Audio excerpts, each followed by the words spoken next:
السلام علیکم 7th class, کیسے ہیں آپ؟ امید ہے آپ سب خیریت سے ہوں گے۔ بچوں، آج ہم قواعد میں پڑھیں گے مترادف مرکبات۔ سب سے پہلے میں اس کی تعریف پڑھنا چاہوں گی کہ یہ ہوتا کیا ہے۔ جب تحریر میں دو ایسے الفاظ ایک ساتھ استعمال ہوں جو ہم معنی ہوں تو قواعد کی اصطلاح میں اسے مترادف مرکبات کہا جاتا ہے۔ مثلاً وسیع و عریض، سرسبز و شاداب۔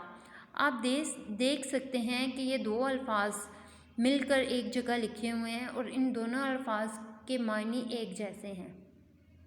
ایسے الفاظ جن کے معنی ایک جیسے ہوں اور ایک ساتھ تحریر میں لکھے جائیں وہ مترادف مرکبات کہتے ہیں انہیں۔ مترادف مرکبات کے استعمال سے تحریر کے معنویت اور حسن دوبالا ہو جاتا ہے۔ اب ہم مترادف مرکبات کی مدد سے اس خالی جگہ کو پر کریں گے جو کہ دی ہوئی ہے۔ ڈیش کبھی باغ میں جا کر دیکھیے صبح سویرے۔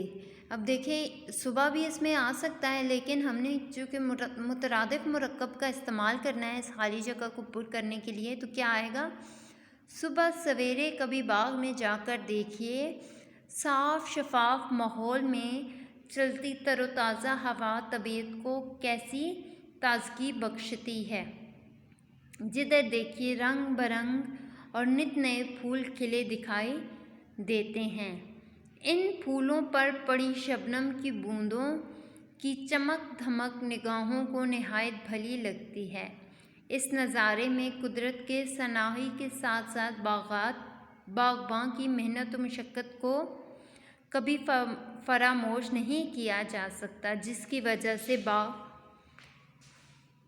سرسبز و شاداب دکھائی دیتا ہے۔ امید ہے بچوں آپ کو مترادف الفاظ سمجھ آ گئے ہوں گے۔